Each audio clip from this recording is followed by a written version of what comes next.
You don't need a crown to awaken an empire, only the right DNA. Cornered and dismissed as insignificant, a human places his hand on an ancient ship said to answer only to royal blood, and in a single breath, the balance of the galaxy shifts. A long-eared alien commander watches with cold certainty until the lights ignite, the engines awaken, and the genetic scanner whispers one impossible truth: royal lineage confirmed. Sometimes, the one history calls ordinary is the one the stars remember. The first thing I noticed was that the soldiers had impeccable posture, not the comforting kind you see in ceremonial guards or parade units. No, these were the sort who stood like gravity had signed a contract with them personally. Tall figures encased in seamless graphite armor, rifles angled with mechanical precision, mirrored visors reflecting the dim chamber lights. If someone had told me they were grown in a laboratory labeled Intimidation Premium Edition, I would have believed it. The second thing I noticed was that I was very, very unarmed. "You've made a remarkable series of poor decisions," the alien woman said calmly. Her voice carried across the vast chamber without effort. No amplification, no strain, just authority. She stood a few meters ahead of her soldiers, silver hair cascading over her shoulders in a way that suggested she had never in her life experienced humidity. Her face could have belonged to a human woman: sharp cheekbones, steady eyes, the faintest curve of restrained amusement at the corner of her lips, if not for her ears. They were long and elegant, arching back from her temples in a smooth, graceful sweep, unmistakably alien and utterly regal. I glanced behind me at the sealed blast door. "Yes," I said, "that's been a recurring theme lately." The chamber around us was ancient in the way mountains are ancient.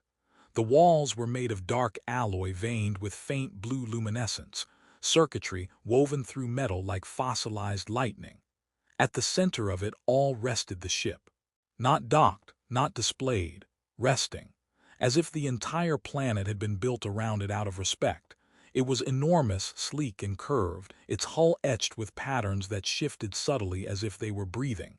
No visible seams. No visible engines, just potential. The legends had called it the crown vessel, the relic that answered only to royal blood. "Your species enjoys myths," the alien woman continued, stepping closer. "They make survival easier." "Sure," I replied. "We also enjoy snacks. Unfortunately, I have neither myths nor snacks at the moment." One of the soldiers shifted slightly, perhaps uncertain whether sarcasm qualified as a hostile act. Her eyes studied me, cool and analytical. "You accessed restricted archives. You bypassed orbital defenses. You entered a sovereign vault." "Technically," I said, "your orbital defenses have a firmware issue. And your vault door responds surprisingly well to polite requests." A faint pause. I would swear one of her ears twitched. "This vessel," she said, gesturing toward the dormant ship, "has not awakened in 12,000 cycles. It is encoded to the genetic signature of the first dynasty. That bloodline ended before your world discovered radio." "Radio's overrated," I muttered. I turned toward the ship. Up close, the hull reflected my distorted image. Human, unremarkable, slightly dusty. My heart was beating fast enough to qualify as percussion. The console stood before the ship like an altar, a smooth pedestal of dark crystal, surface dormant, faint glyphs sleeping beneath the glass. "This is the part where you demonstrate futility," the alien woman said gently. "Then we escort you to a more secure location." "Do you at least have chairs in this secure location?" I asked. "I've had a long day." Her soldiers raised their weapons, not firing, just preparing. Efficient, unemotional. If this went badly, I would likely become a cautionary tale. I exhaled slowly. The truth was, I hadn't come here on a heroic impulse.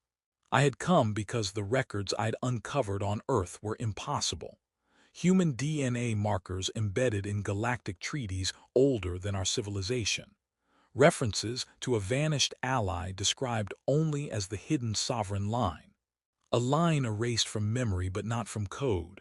If I was wrong, I would die embarrassed. If I was right, well, that would be awkward for everyone. Permission to try, I asked lightly. You already have, she replied. I stepped forward. The air felt different near the console, charged and cool. The surface remained dark as I raised my hand. For a ridiculous moment I considered knocking first. Well, I murmured, mostly to myself, if this works, I'm renegotiating my student loans. I placed my palm against the crystal. Nothing happened. I nodded solemnly. Excellent, as expected. I shall now accept my fate with dignity. Behind me, I heard the faintest exhale of satisfaction from one of the soldiers. Then the console grew warm. A pulse rippled outward from beneath my hand, subtle but undeniable.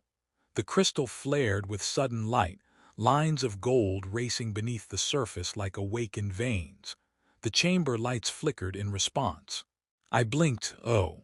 The ship responded. It did not explode into noise or chaos. It inhaled. A deep resonance thrummed through the floor, through my boots, into my bones. The patterns etched across the hull ignited in cascading waves of blue-white luminescence. Panels shifted seamlessly, aligning, unlocking. Above us, the vaulted ceiling projected constellations that rearranged themselves in rapid sequence. Behind me, silence. Absolute silence. I turned my head slightly. The soldiers were frozen. Not metaphorically. Frozen. Weapons half raised, fingers inches from triggers, bodies locked mid-motion as if time had politely asked them to hold that pose. A faint shimmer surrounded their armor, fields of containment light projected from the now fully awakened ship. The alien woman did not move either, but not because she couldn't, because she was choosing not to. Her eyes were wide. The console beneath my hand unfolded into layered holographic displays, spirals of ancient script resolving into coherent symbols. A voice, not audible but directly present, brushed across my mind like a diagnostic whisper. Genetic sequence recognized, authorization confirmed, lineage verified, royal descent detected. I swallowed. That can't be right. The holographic text shifted, translating automatically into a language I understood. Welcome, heir. Okay, I said softly, that's new. The ship's internal systems roared quietly to life. I felt it, not just heard it, like standing beside a contained star. Data streamed through the displays. Star maps older than any chart I'd ever seen, fleets marked with sigils that matched fragments from Earth's hidden archives. The alien woman took one measured step forward. The containment field around her soldiers remained intact. You carry the marker, she said, voice no longer amused, no longer certain. Impossible. I get that a lot, I replied faintly. Her gaze moved from my face to the glowing console and back again. The first dynasty ended in fire. Apparently, I said, it had a backup plan. The ship projected a three-dimensional lattice of genetic code between us. Two strands interwove, one labeled in ancient glyphs, the other in modern Terran notation. They aligned perfectly. Her composure cracked, not dramatically, not with anger, but with realization. This vessel responds only to sovereign command, she said quietly. Right, I answered. About that, I don't actually know any commands. As if offended by my lack of preparation, the ship reconfigured the console. Symbols simplified. Interfaces adjusted. A cascade of tactical and historical data reorganized into intuitive clusters. Adaptive integration complete. Neural synchronization available. I raised an eyebrow. That sounds invasive. The ship dimmed slightly, which I chose to interpret as reassurance. Behind us, the massive blast door sealed further, layers locking into place. Not to trap me, to protect. The alien woman's long ears angled forward subtly, a shift in posture so small I might have missed it if I hadn't been staring directly at her. You are human, she said. Yes, I replied. Last I checked. Her eyes hardened not with hostility but with calculation. Humanity was recorded as peripheral, resilient, industrious, not sovereign. Maybe the records were edited, I said. A faint flicker crossed her expression. She knew as well as I did that history was written by whoever survived long enough to archive it. The containment fields around her soldiers pulsed once, tightening when one attempted to override his immobilization. The ship gently rotated him 10 degrees to the left. I couldn't help it, I laughed. It has a sense of humor, I said. The alien woman did not smile, but she did not deny it. The chamber lights stabilized into a steady glow. The ship's hum settled into a controlled, immense resonance. For the first time since I'd entered, I was not the smallest presence in the room. The holographic star map expanded, highlighting sectors across the galaxy. Territories currently under her people's dominion flickered alongside ancient designations bearing the sigil now glowing beneath my palm. The impossible had not merely happened. It had recognized me. I looked at her, really looked at her. At the strength in her stance, the intelligence behind her eyes, the long, elegant ears that marked her as something older than my species' written memory. "You were very sure this wouldn't work," I said gently. She met my gaze without flinching. "Certainty is efficient." "Yeah," I said, "it's also occasionally wrong." The ship pulsed again, and somewhere deep within its vast structure, engines that had slept for 12,000 cycles began to warm. And I, a thoroughly unremarkable human who had just wanted answers, found myself standing at the heart of a waking empire that apparently believed I belonged to it. The engines did not roar. They considered roaring. A low vibration traveled through the chamber, steady and immense, like a creature stretching after a very long sleep and deciding whether the universe was still worth dealing with. The light along the ship's hull shifted from bright flare to controlled brilliance, settling into intricate pathways of energy that pulsed in rhythm with something far older than any modern fleet protocol. I slowly lifted my hand from the console. The glow did not fade. "Well," I said, glancing at the alien woman, "that seems committed." Her soldiers were still suspended mid-motion, weapons angled uselessly, armored bodies locked in precise indignation. A faint lattice of gravitational confinement fields shimmered around them. One of them tried to blink and failed. The alien woman stepped forward again. The containment field did not touch her. "Release my soldiers," she said, voice steady but sharpened. "I don't actually know how," I replied. "There isn't a button labeled unfreeze extremely concerned military personnel." As if mildly entertained, the console shifted. Symbols rearranged themselves into a configuration that felt intuitive, almost conversational.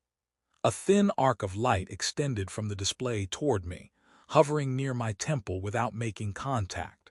Neural synchronization recommended. I leaned back slightly. That sounds like the beginning of a lifelong subscription I didn't agree to. The alien woman watched the hovering arc with narrowed eyes. "The vessel is aligning with you." "It's very enthusiastic," I muttered. The arc flickered once, and information streamed into my mind, not overwhelming, not invasive, but insistent. Language structures unfolded, star maps layered over one another, fleet formations rendered in crystalline clarity. The ship was not forcing knowledge into me. It was offering it as though assuming I had been merely distracted for the last several millennia. I inhaled sharply. "Oh," I said softly. The containment fields around the soldiers shifted tone, responding to something I hadn't consciously done. The gravitational lattice recalibrated, easing their immobilization without fully releasing them. The alien woman's long ears angled slightly forward, a gesture I was beginning to recognize as focused attention. "You understand it," she said. I paused, searching for words that felt stable. "I don't understand it. It understands me." The console projected a sigil into the air between us, a crest formed of interlocking lines and a central star. I had seen fragments of it before in the hidden Terran archives, dismissed as artistic coincidence. It was not coincidence. "First Dynasty," she said quietly. "Apparently," I replied, "they forgot to send us the newsletter." Her gaze sharpened.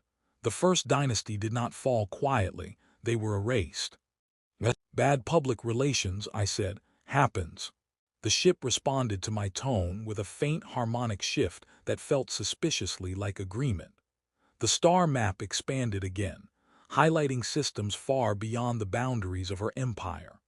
Ancient trade routes illuminated in gold, overlapping current political territories like a ghost refusing to move on. Your people recorded humanity as peripheral, I said. Minor, late arrivals. That is what survived in our archives, she answered. Maybe that's the point, I said. The arc of light near my temple pulsed again, and this time I allowed it to connect. It was not pain, it was alignment. Suddenly the chamber felt smaller, not physically, but conceptually. I could sense the ship's architecture, decks layered upon decks, autonomous defense systems standing by with polite patience. External sensors reached through kilometers of rock and alloy to the planet's surface and beyond, touching orbit where her fleet waited in orderly formation. They were receiving alerts. Multiple command nodes had just gone from dormant to sovereign active. Your fleet, I said slowly, eyes unfocused as streams of data unfolded behind them. They're trying to access this vault's systems. Her expression did not change. Of course they are. They're being denied. A faint tightening of her jaw. The containment fields around the soldiers loosened slightly more, allowing them to shift weight but not raise weapons. One managed to lower his rifle an inch before it gently floated upward again, guided by invisible force. That's almost rude, I said to the ship. The console dimmed momentarily, then displayed a brief notation. Threat assessment active. See, I gestured, it thinks they're threats. They are armed, she replied. So am I said, looking at the vast vessel behind me. Accidentally. The alien woman stepped closer still, now only a few paces away. I could see the faint, iridescent patterns beneath her skin, subtle biological circuitry that marked her species as something engineered as much as evolved. You claim ignorance, she said, yet the vessel answers. I'm improvising, I said honestly, very enthusiastically. The neural link deepened, not forcing, simply synchronizing. Fragments of something older brushed against my thoughts. Not memories, more like instincts encoded in molecular architecture, diplomatic protocols, command hierarchies, emergency fail-safes designed for a sovereign who might awaken in unfamiliar territory. Which frankly felt accurate. The ship is not merely a weapon, I murmured. No, she said, it is a throne. That's inconvenient, I replied. The word throne echoed through the link, triggering a cascade of internal reconfiguration. Holographic panels unfolded around us in layered arcs. Fleet registries appeared, thousands of vessels once bound to this command signature, now scattered or repurposed across the galaxy. Most were offline. Some were not. A faint tremor passed through the floor, not instability but connection. Signals pulsed outward from the ship, quantum-entangled bursts seeking dormant nodes across light years. You just sensed something, she said. I didn't mean to, I answered. But the ship had. A recall protocol. Ancient identifiers broadcast across subspace channels long abandoned by modern civilizations. Her eyes widened slightly. If those signals are received, then whoever hears them is going to have a very confusing day, I finished. The soldiers were fully mobile now, though their weapons remained magnetically restrained. They shifted into defensive formation around her, disciplined even in bewilderment. Stand down, she ordered quietly. They hesitated only a fraction of a second before complying. I exhaled in relief. Thank you. That makes this less explosive. You are not our enemy, she said, studying me carefully. But you are destabilizing centuries of certainty. Yeah, I said, I tend to do that. The ship projected a new interface before me, this one far more intricate. A genetic lattice rotated slowly, highlighting markers embedded deep within my DNA, segments dormant in ordinary humans, now active under proximity to the vessel. Hidden, she whispered. Intentionally, I replied. The data suggested suppression protocols woven into human genetics generations ago. The markers had been diluted, scattered, preserved through obscurity rather than dominance. "Why hide?" she asked. "Maybe because empires don't like competition," I said. Silence settled between us, not hostile, not peaceful, but recalibrating. Above, the ceiling projection shifted to display her fleet in orbit. Several ships had altered formation, reacting to the quantum broadcast. Defensive postures activated. "They think this is a coup," she said. "Is it?" I asked, her long ears angled back slightly. "That depends on you." The weight of that answer pressed against my ribs. The neural link pulsed again, offering tactical overlays, strategic options. I could lock her fleet out of planetary systems. I could override their propulsion matrices. I looked at Vaelaryn, at the intelligence in her gaze, at the long, elegant ears that marked her lineage as heirs to their own vast history. "This wasn't my plan," I said quietly. "Nor mine," she replied. The console pulsed softly beneath my fingers, steady and patient. For the first time, I understood that this was not about seizing power. It was about remembering who had once held it, and whether we were ready to hold it again. The first sovereign directive I issued was not a declaration of war. It was a request for tea. To be fair, I did not phrase it that way. The Crown vessel's interface translated my intent into something that sounded appropriately imperial.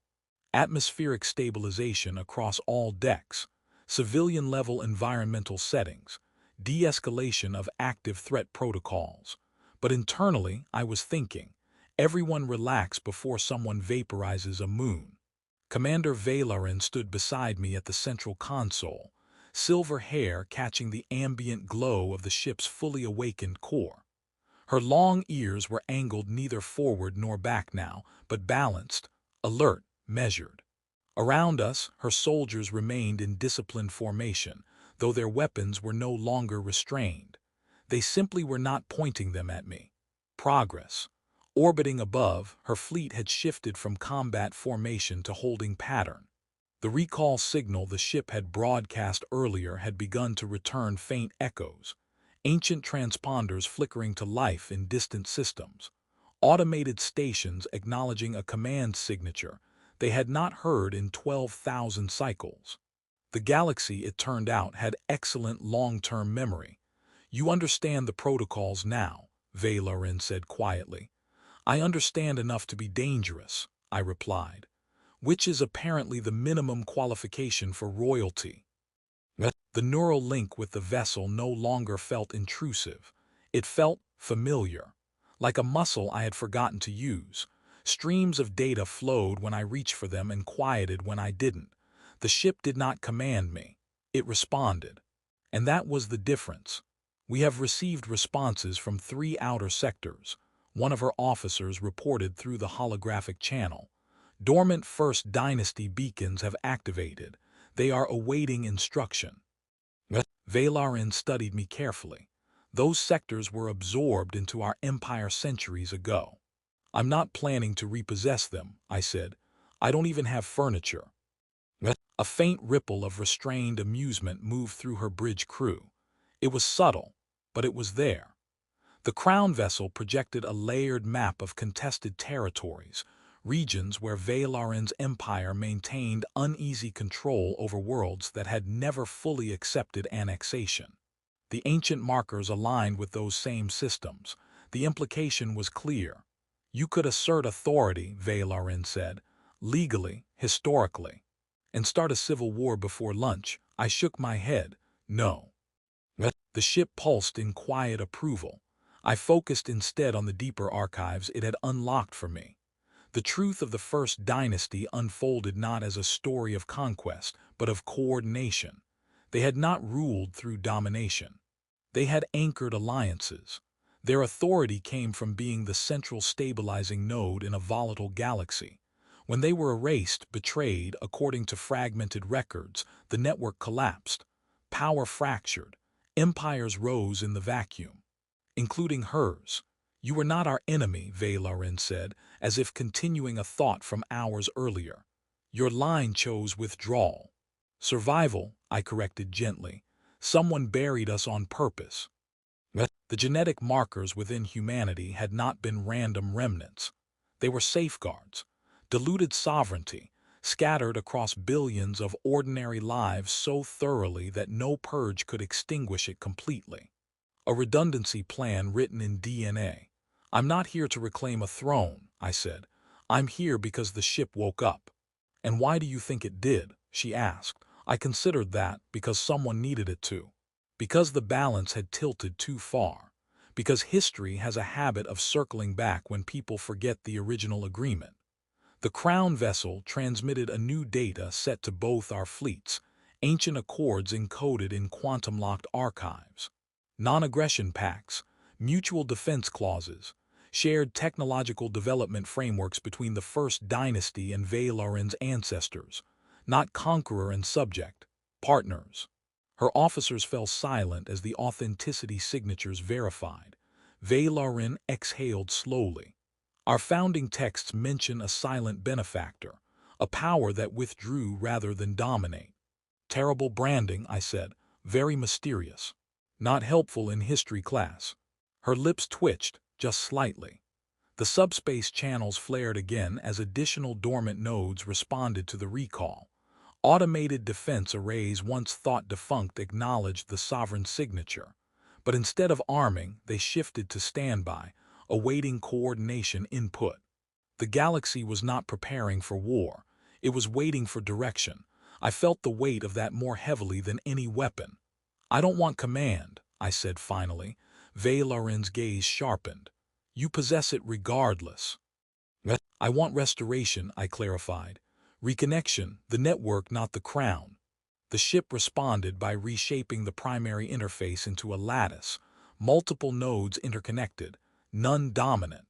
A distributed authority model. Shared command architecture available, it indicated.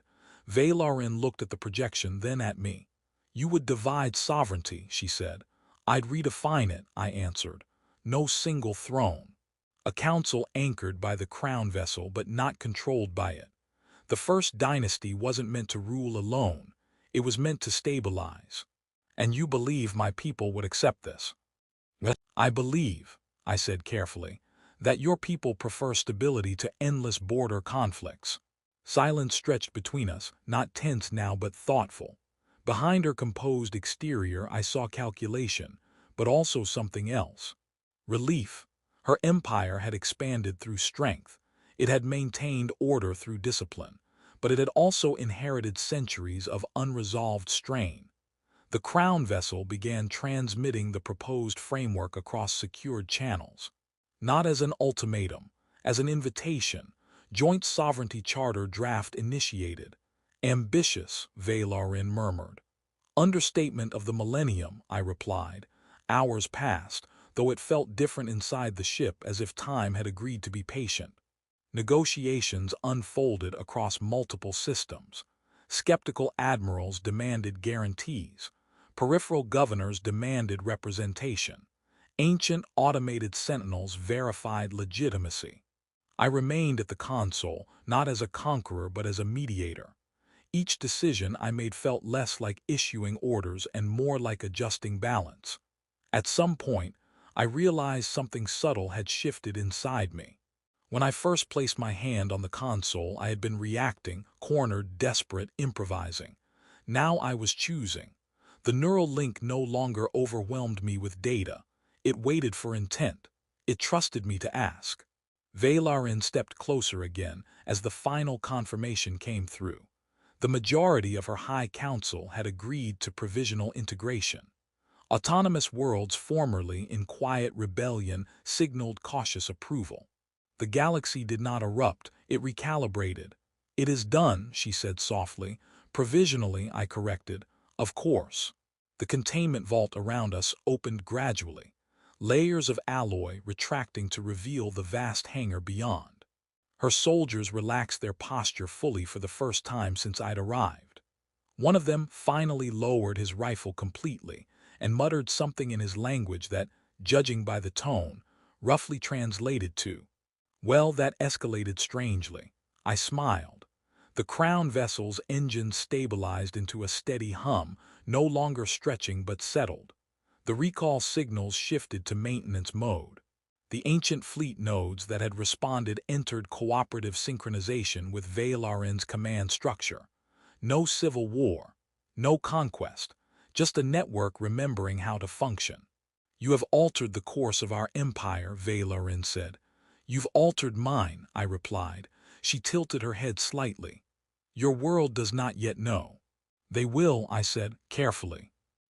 Humanity would not wake tomorrow to find itself rulers of the galaxy. That was never the point. The genetic inheritance had not been about supremacy. It had been about stewardship. Responsibility, encoded quietly through generations of people who thought they were ordinary. I looked at my reflection in the polished surface of the console. I still looked the same face, same slightly tired eye. Vaelaryn extended her hand, not in submission, not in dominance, in acknowledgement. "For 12,000 cycles," she said, "we believed your line extinguished. Turns out," I replied, taking her hand, "we're annoyingly persistent." Her grip was firm, warm. Outside the vault, the sky above the planet shimmered as her fleet adjusted formation, not defensive now, but aligned in coordinated symmetry with the crown vessel's emerging trajectory. "Where will it go?" she asked. "Nowhere dramatic," I said. "First, we visit Earth." Her ears angled forward in interest. "To declare your return." "To explain," I said, "and maybe apologize for the paperwork." The crown vessel responded with what felt suspiciously like approval. As we stepped forward together toward the open hangar, the ship systems flowed around us, not imposing, not overwhelming, just present. The ancient throne had not been reclaimed. It had been transformed. And somewhere across the galaxy, old wounds began, slowly and almost humorously reluctantly, to close.